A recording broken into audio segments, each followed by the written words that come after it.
Father Nicholls, thank you so much for taking the time to speak to us today. Well, it's a great pleasure, and I hope that we can say something really useful about the liturgy, because after all, as a priest, it's something which is very close to my heart, and I'm very happy to try and help people to get the most out of it. With your permission, Father, then I'll just launch right into it.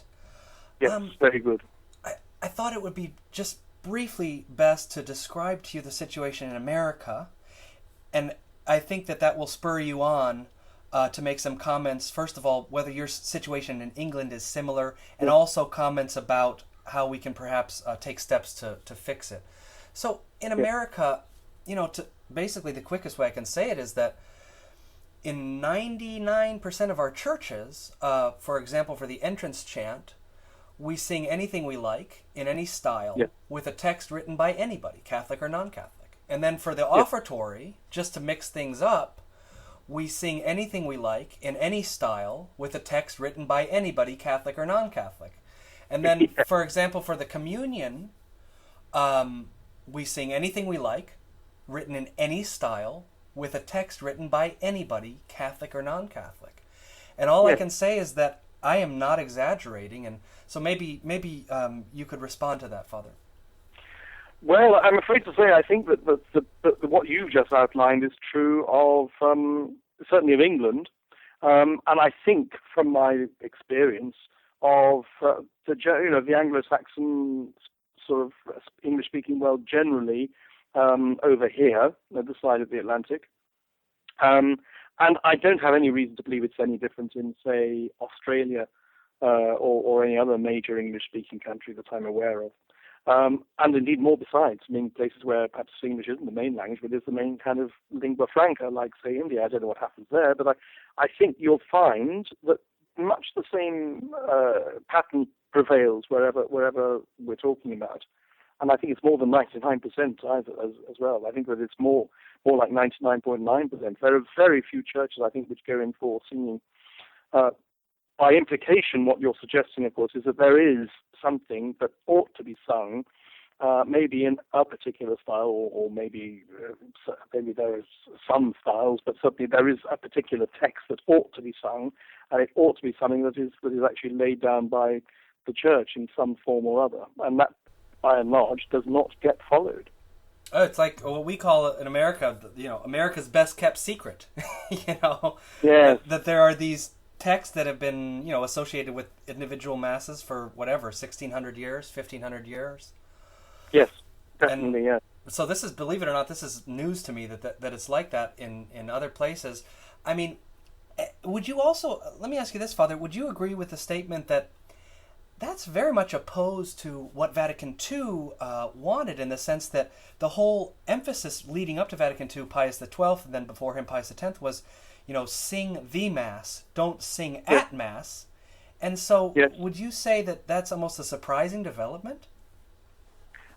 In one sense, it is. I think, of course, what happened was that in the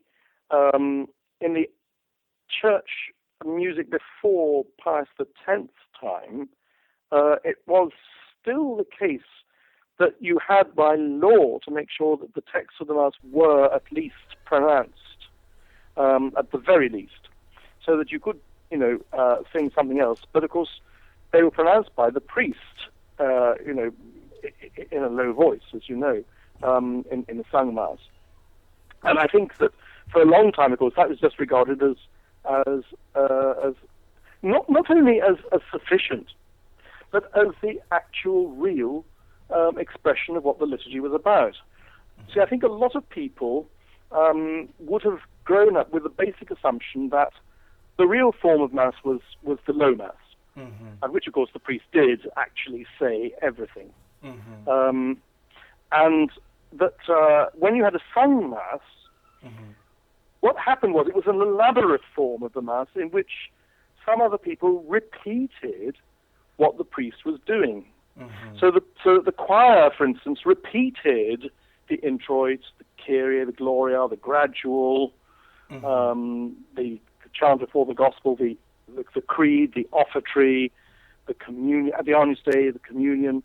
Those things were effectively regarded as being repeated and elaborated by a choir over and above what the priest was actually doing, which was the real thing. Right. And of course, I think this is what has led to the whole problem, that because the people, or the choir, were basically repeating something that the priest had already done, it came to be regarded as being somehow or other of little importance whether or not the choir sang that which the priest was already saying. Now, of course, the reason I say this is because, as we know, the liturgical movement of the 20th century, which, of course, St. Pius X had done a great deal to promote, though, of course, he didn't actually bring it about, as we know, but he did an enormous amount to promote it, did, of course, try to revive this sense of the proper celebration of the liturgy in which everybody took their own part. And of that, of course, it meant that you had to regard the High Mass, the sung Mass, as being the principal form of Mass, of which a low Mass, said by a priest alone with, say, a server or whatever, or just a low Mass which you were just speaking, as being a reduction from, rather than the basic form, of which High Mass was an elaboration. I think. Oh, absolutely. And I mean, there's no question that belief is still among us, that the low Mass is the real Mass, the primitive Mass, the ancient Mass. And that's right. You know, and it's interesting because in these interviews, I guess we have the freedom to go into some other areas too of interest. And I just learned the other day, I never knew this, that the 1958 instruction by Pius XII, which was published just months before he died, actually allowed for the people to say all of the propers with the priest at a low Mass, what's called a dialogue Mass. In other words, the introit, gradual, and then the Pater Noster. Listen, I never knew that. And again, I'm not saying that all these things can be considered an ideal, but it's interesting to look at what was on the books, and then it's interesting to look at what actually happened in the sense of what you were already mentioning. I know for a fact in America, before the council, a lot of parishes actually just skipped the propers, even at sung Mass, which you're right, was not allowed. And then they just sang, for example, Mass 8, you know.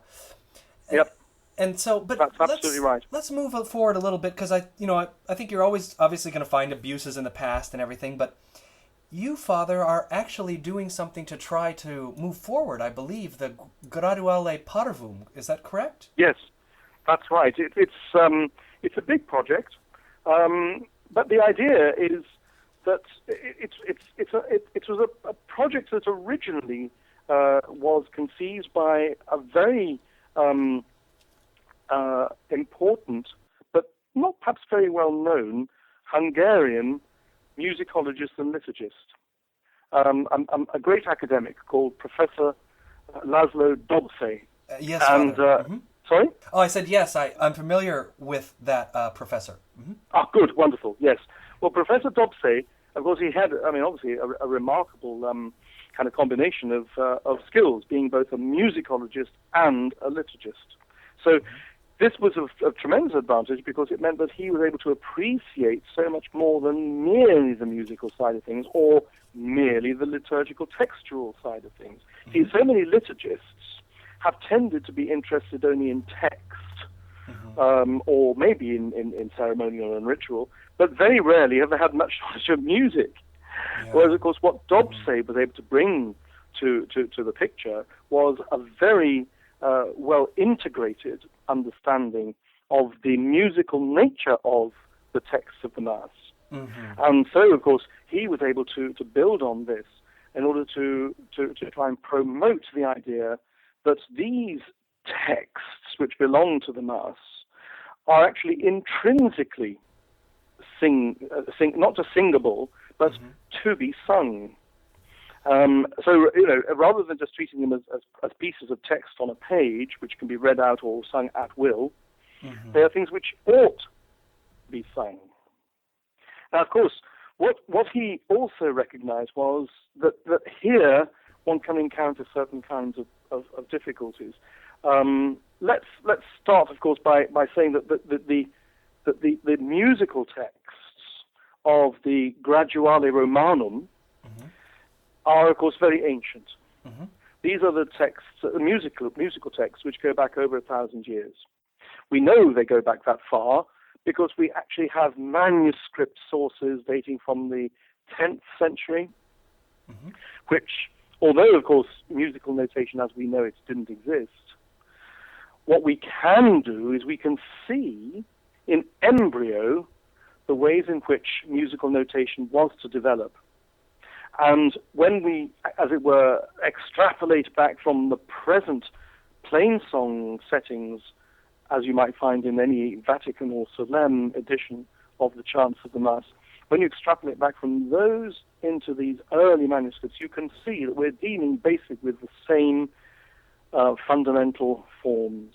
Absolutely. So that the actual musical shape of a text that we sing at a Mass, say on a Sunday or a feast day, is actually fundamentally the same as it would have been 1,000 years ago. Yeah. I'm saying, and that was in the days course, before internet and electricity and running water. Yep. Yeah, it's amazing. Oh yeah, well exactly. Of course, there, as you know, they've only been around for very short periods of time. But this is something that goes way back beyond 1,000 years, because we know that you only start writing things down when there's a danger you might forget them. So they already existed even before 1,000 years ago. How do we know this? Because there are different families of manuscript and of notation, which basically go about in a different way, notating exactly the same thing. Now, of course, if they were composing afresh in the 10th century, they would have either just developed one single notation, or they would have, done different compositions as they wished. But no, they were basically notating the same music, but using different notational methods in different places, of course. So we know that there was a common tradition in the 10th century, which obviously must have been disseminated, handed on over centuries before, and it came to be written down around about the 10th century so as to make it easier to pass it on to new generations. So we know we're dealing with a very ancient tradition.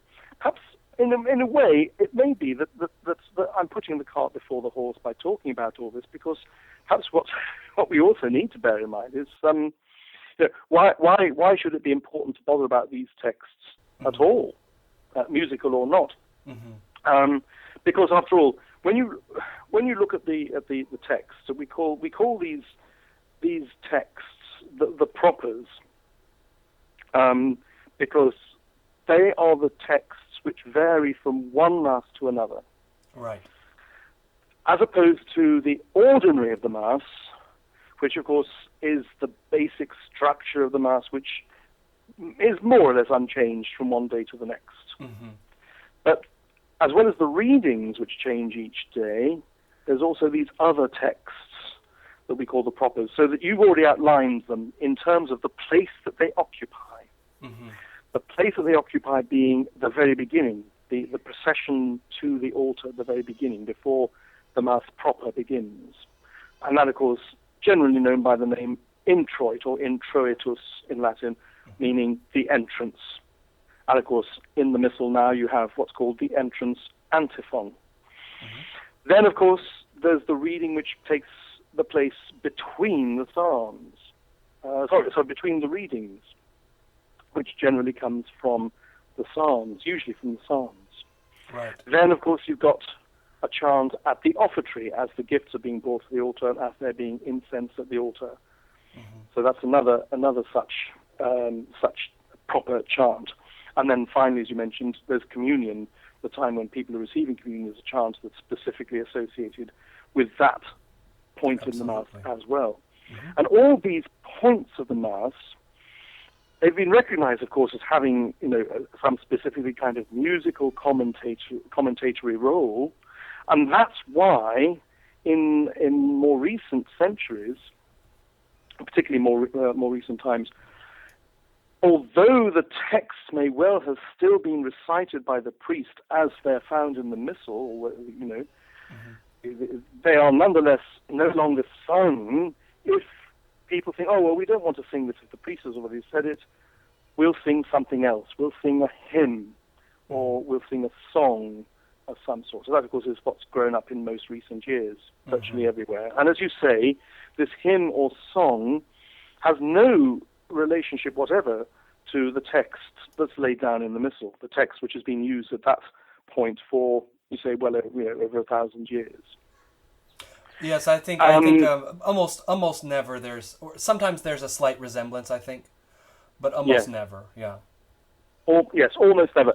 And of course, one of the things that's happened in more recent times, particularly since the reform of the Missal after the Second Vatican Council, is that there's been a tendency to devise what's called a theme. Mm-hmm. Most people would recognize this straight away. They say, oh yes, the theme of the Mass of each particular Sunday or feast day. Exactly. And, there's obviously certain feast days, it stands to reason what the theme is going to be. So on Easter Day, the theme is the resurrection. Mm-hmm. And so on and so forth. There's no need to elaborate that. The point is that on those days, then you simply pick a hymn or a song that has an obvious kind of Easter or resurrection reference. And then, you consider that you've done the task. But the interesting thing, of course, is that the proper texts, although they may well have a very specific reference to a feast or the season at certain times of the year. So, for instance, taking Easter Sunday as the example I've already given you, the introit in the Roman Missal, which goes back obviously into very ancient times, is I have risen and I'm still with you, resurrexiat atu tecum sum, which are words taken from Psalm 138 in the Vulgate version. It's slightly different in the Neo-Vulgate. But anyway, it's basically Psalm 138. So that has an obviously clear kind of resurrection purpose. The very first word, resurrexi, is part of the verb to rise. So, there's no doubt at all about that's the fittingness of that. So, of course, it has a wonderful chant attached to it, and of course that can obviously be sung. But what happens when, of course, you see that people very often thought, choirs, I'm thinking that these chants in the liturgical books, these chants are actually quite difficult to sing and quite difficult to listen to if you don't know what it is that you're singing or listening to. And I don't just mean the language. I don't just mean the fact that it's in Latin, because that's not really a problem at all. In fact, in many ways, Latin is much easier for people to cope with when it's sung. You witness the popularity, as you just mentioned, about Mass 8.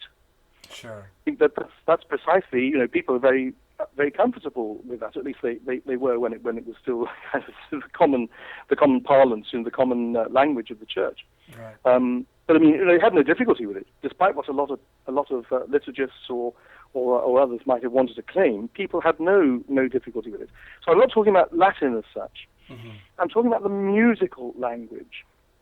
Plain chant is written in a musical language which many people don't find easy to relate to.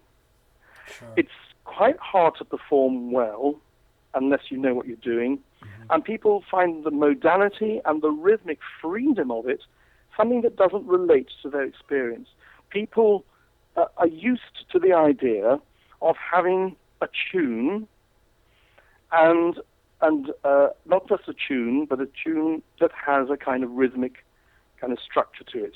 Oh, well, don't forget the beat. Don't forget the beat track. You can't go anywhere in America without hearing this constant drum beat in all the stores. Well, and all the... of course, that is an additional that's an additional elaboration of the problem. Yeah. But of course, one of the styles that's been kind of hitched to the wagon of the liturgy is this kind of popular style with, as you say, with heavy rhythmic foundation. Drums and other percussion instruments. Right. I just mentioned that to point out that a lot of people are a long way away from appreciating some of the more music with more depth, because all they listen to all day long is this constant beat track, to the point where, Father, I wonder if they even hear the beat anymore. It's well, so no, prevalent. they don't. Not, well, at least not I would say consciously. I think that nowadays, as you say, people are so used to that, they take it entirely for granted that there will be that content to it. People now, of course, listen so much to kind of 24-hour music online or on the radio, whatever, that they just don't know when they in fact they find it disturbing when there's nothing to listen to, nothing that they're in the background. They may not be listening to it.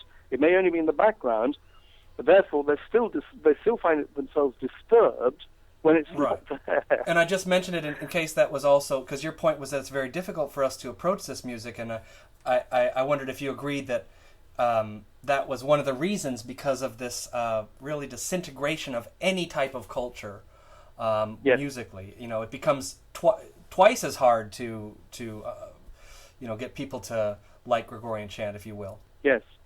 That's right. So it just means that people are less inclined to make the extra effort to go that far. So that they automatically, well, I say they automatically, I think that one of the problems is that many of the clergy, many musicians, and many congregations have a kind of native prejudice against a form of music that doesn't correspond in style and in content to the genres that they're used to. And of course, the thing about plain song is that it introduces us into an entirely different kind of musical and intellectual world. We're here when we get into the world of plain chant, we're actually introduced into a world of transcendence. One of the most interesting things about plain chant is precisely because its melodies are not those of ordinary musical performance. They're not rhythmic in the way that most ordinary music is. Plain chant melodies, in fact, are much more otherworldly by their association. Absolutely. That's the most important thing about them. And for that reason, they are, unfortunately, quite unfamiliar. Though I don't know whether you've noticed this in America, but it's one thing that's very obvious in Europe, and that is that very often nowadays you can walk into a church, a Catholic church I'm thinking of particularly, or maybe one of the big Anglican cathedrals which were formerly Catholic, and you may well find that there's a musical background that's being played out over some loudspeakers. Yep, absolutely. And 9 times out of 10, that music that's coming out of the loudspeakers will be plain chant. Exactly right. And the funny thing is that people have kind of latched onto this idea that plain chant does indeed have a very kind of satisfactory congruence with church architecture, which itself is suggestive of a transcendent world. So I'm thinking of churches which have that transcendent quality. Not a lot of modern churches which have kind of gone rather domestic. Right. I know exactly what you're talking about. I know exactly what you're talking about, Father, because I've read articles about that, and they point out the fact that the movie directors, the atheistic movie directors, all know exactly what type of music belongs in church. They all get it. Yes. And I tell you this, right. I was at a secular conservatory, the massive conservatory. We had over 100 full-time professors, and all of the professors, many of them had never been in a Catholic church, but we were the laughingstocks. The Catholic were the laughingstocks. They couldn't believe what we've done to the music. They said, you guys had it all and you threw it away, which is of course a whole different conversation. But no, you're right. I mean, there's no doubt in their mind, what belongs in church. And what's interesting in my area is, Father, we've tried everything else. We've tried mariachi, we've tried rap in church, we've tried rock in church, we've tried Broadway in church, and now we're almost coming to chant, not because we want to do what the church asks us, because we've tried everything else, So it's almost like a novelty to bring out the introit. Exactly. Well, of course, part of that is because we have so far departed from the true liturgical spirit. But of course, to go back to liturgical chant is, in fact, in many ways, revolutionary, because it is to reintroduce a transcendent and a contemplative note into the liturgy, which has long since been very, very much hidden away. Yes. The liturgy has become so much about an exuberant celebration, every upbeat, positive. That the idea of there being quiet contemplation of the mystery of God's presence among us and of our salvation has very much receded into the distance. So the idea of going back to the chant involves a revolutionary view of what the liturgy is about.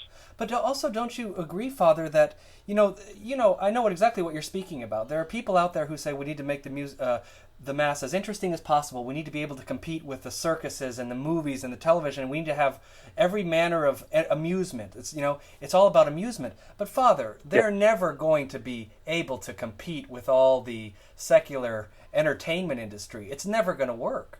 And then what you were just mentioning reminds me of something I just heard another priest say who was getting interested in celebrating the Tridentine Mass, trying to start that up. And he said, I believe people will come to this Mass if for no other reason than to have 45 minutes of quiet in their life. And that's so, right. I just was reminded about that, what you're saying about the contemplation, because you're right, this amusement stuff is not going to work. They're not going to be able to compete with the secular entertainment industry. But let me get you back, Father, because I don't want to derail you, and I said we try to keep this brief. You were mentioning Professor Dobszay. Is that how you pronounce That's his right. name?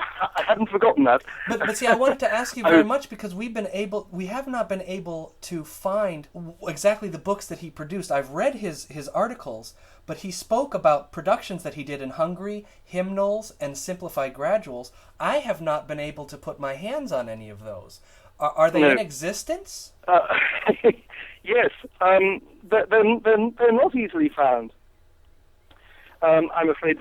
Professor Dobszay, living, of course, as he did behind the Iron Curtain for most of his life, didn't, of course, have access to easy means of publishing liturgical books and texts, as we would now take for granted in the free West. So much of what he did was kind of just reproduced very roughly for his own needs and the needs of the choir that he ran. Okay. But what he did particularly after the Second Vatican Council, of course, was to adapt Gregorian chants for use in the vernacular liturgy. Mm-hmm. So he actually constructed a whole series of settings of the texts of the proper of the Mass.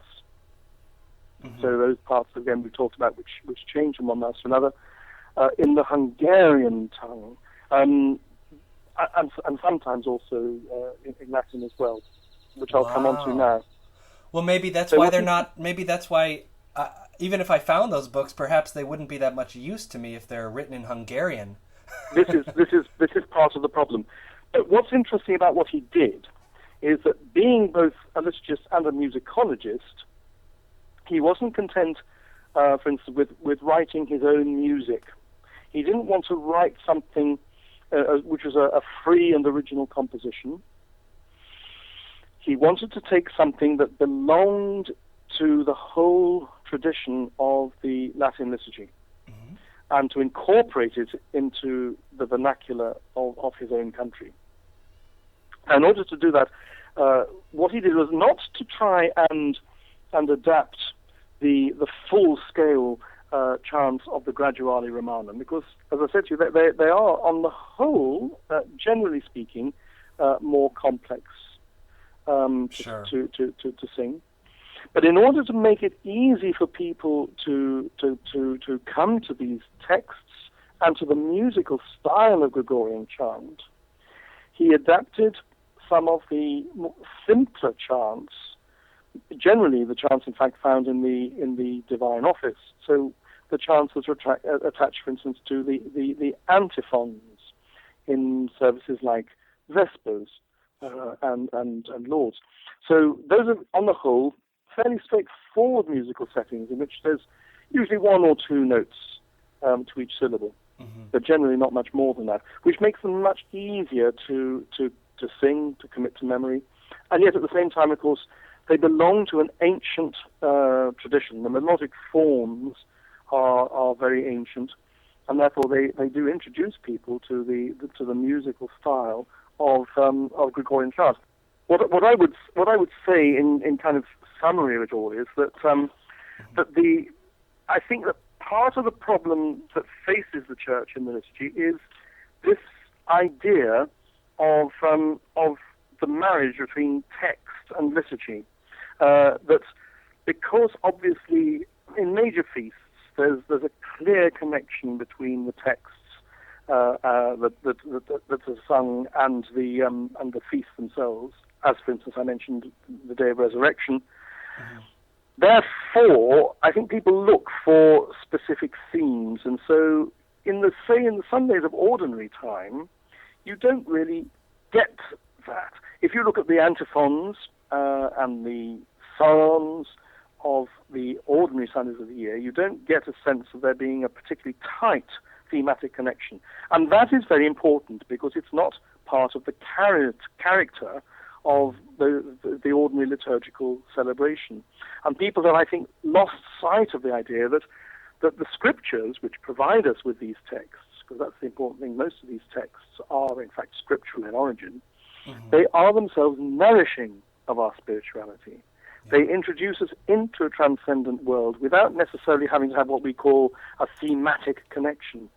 So I know that's quite a tricky idea to put across in a way, but I think we got so used to the idea that you set a particular theme from us, and then you want to find hymns and songs that will fit that theme, that when we look at the actual text of the propers, we think, well, that doesn't seem to have any kind of thematic connection with what we're about in this Mass at all, so we might as well just ignore that.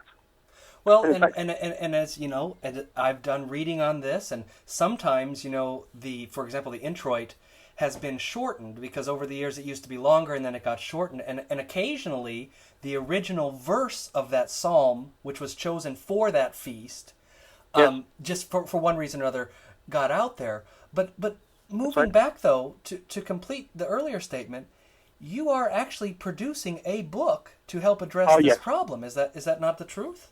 That's right. Yes, the Graduale Parvum is a very big project because it's continuing Professor Dobszay's work, but of course it's completing the Latin corpus of texts set to music, Gregorian music, and adding to it an equivalent or parallel English setting of the same texts, and generally, of course, the same music. So it's going to take quite a long time to do. But the idea is that it's less difficult for a choir and indeed a congregation to sing, so that congregations can sing this music, say responsorially. An introit, for instance, can be sung with the intervening psalm verses, as you've mentioned, so that obviously a congregation can pick up the antiphon quite easily. Choir can sing the verses in between, and that can be then prolonged for as long as the initial rites take place. And similarly, again with the offertory and communion rites. And at the point between the readings, what Professor Dobszay did, of course, was to make use of the existing gradual chants. Now, it's important to recognize here that, of course, we've got used now, since 1970, to the presence of the responsorial psalm between the readings, which is a much longer chunk of scripture. And of course, interestingly enough, the responsorial psalm uses this kind of responsorial structure, which I've just been talking about in relation to the introit and offertory communion chants. But of course, strictly speaking, it belongs to those chants rather than to the chants between the Gospels, the chants between the readings of the Mass, because the chant between the readings of the Mass, by ancient tradition, is much more elaborate. It's a shorter text, but with much more notes. So it takes quite a time to sing it. But it's a very elaborate text, chant.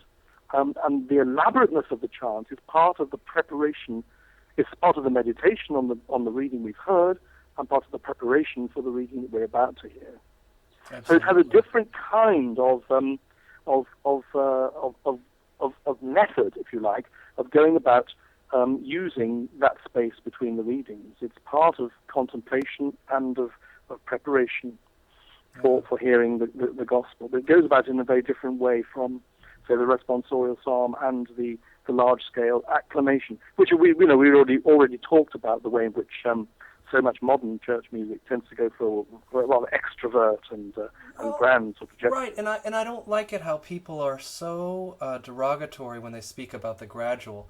I mean, the notion of sitting and listening to something for 2 minutes and contemplating, but a lot of those, I think the gradual is usually 2 sentences long.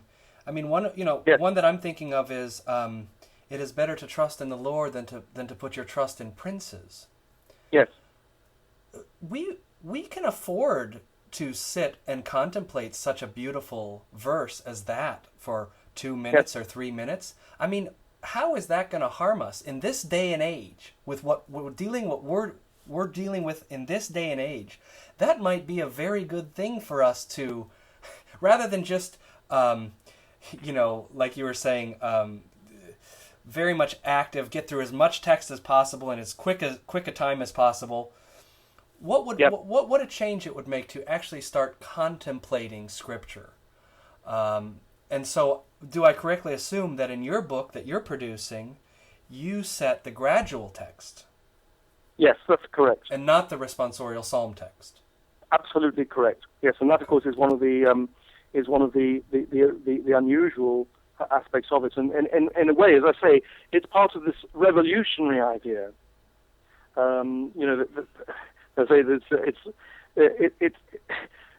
way in which we conceive of church music, I think, has to be fundamentally changed from what we now take for granted. So it's not just a question of adding yet another kind of book to all the different books that are available on the market.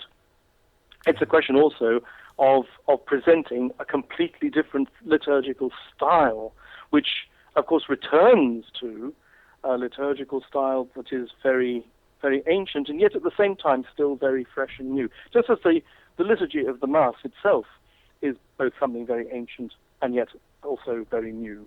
Absolutely. We're trying to recover some aspect of the way in which the liturgy is served by and is enhanced by this particular form of liturgical chant. Yeah. And of course, Father, as you know, it's very easy for people perhaps to label this person or that person as a radical or something, but I mean, when you sit down and one actually understands what one is talking about, as I mentioned at the very beginning of speaking to you today, if you take a venerable Roman rite that's existed basically the same for 1,500 years or thereabouts, and you all of a sudden take some major points out of it and say, from now on it's anything you like, so that every man, woman, and child in every different church chooses whatever they like every single time. I would say that's the de facto destruction of the Roman Rite. Because Susie might pick a different song than Joey, who might pick a different song than Billy, and the end result being there is no more Roman Rite. That's absolutely true. That's when people say that you're just a radical and how dare you say these kind of things. But I mean, is there any truth to what I'm saying there? It is. You're quite right. And what you've highlighted there, of course, is something else that we haven't actually touched on so far, and that is the subjective nature of much of what passes now for liturgical planning. Yeah. And you say it's a question of what people themselves want, what they think others will like. And that becomes the principal criterion on which liturgical music is planned and chosen. But because Father, that's where we've gone terribly wrong. That's going to actually, I think that's what's going to be turning it around, and here's why I say that: because there are a lot of good people out there who don't know any better, but are becoming very uncomfortable with the idea of making up liturgy every single week. I know this for a fact. I know people like that and are saying, "Is it really my job to decide the text and the music for every single Mass?" Because they start to feel as though they're making up the liturgy, and I feel that's what's gonna ultimately turn it around. I really do. I think so. Yes, but of course it'll start, as you say, with people who are doing the planning. The people who are in the pews, they, on the whole, will not be thinking about these things. They just simply come and it's presented to them, and they like it or not, as the case may be. And if something radically different is presented to them without any real introduction to the whole principles of liturgy that we've been talking about now, then of course they will probably be very uncomfortable and probably quite indignant and say, well, why are you giving us this? We much prefer songs that have got a bit of melody and a bit of rhythm to them. And it's going to take a bit of proper liturgical catechesis to help congregations generally to understand that, well, actually, no, just think about what the liturgy is about, and then say, think about going into a church and listening to a tape or a CD of a choir singing chant, and thinking, well, you find that there's something very, very beautiful and it's uplifting. Well, that's what the liturgy itself is supposed to be like. Absolutely. And we have to try and get that idea across to people, I think. And that's one of the ways in which the Graduale Parvum will be, obviously it'd be a much simpler kind of selection of chants, but it is at least authentic. It's not something that anybody's made up. But that's the blessing, the great blessing in speaking to you today, Father, is that you not only recognize the problem, you are doing something to fix the problem. Yes, certainly involved in trying to get that done. I think that's such an important part of the process.